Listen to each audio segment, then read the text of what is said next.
Hello जयमसी नमस्कार सम्पूर्ण दाजुभाइ दिदीबहिनीहरूमा। आज दुबईमा पानी परेको छ।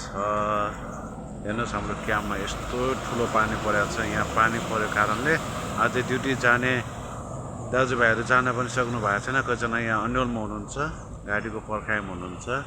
यहाँ चाहिँ हाम्रो क्याम्पभित्र यो पानी जमेको अवस्था छ। म तपाईँलाई देखाइरहेको दृश्य हेर्नुहोस्।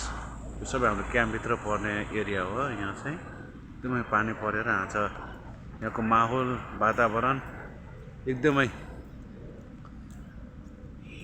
बिग्रेको छ भन्दा पनि फरक पर्दैन। एकदम यस्तो अवस्था छ। हेर्नुहोस् है, यो हाम्रो क्याम्प हो। यो हाम्रो बिल्डिङ नम्बर 7 ब्रुगन कम्पनीको जेब्लाले पार्कको हो।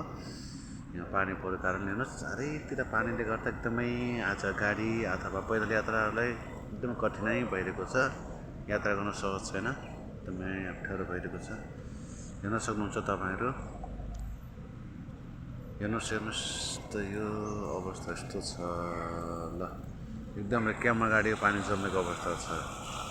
कम्पनी गाडी आयो है। म चाहिँ एकछिन चिया पिउन बाहिर निस्क्यौँ भनेको त यहाँ त पुरै सुस लगाएर आएको, निकालेर नै फुकालेर नै जानुपर्ने अवस्था आएको छ। ल धन्यवाद छ। आज यो ठाउँमा पानी परेको छ।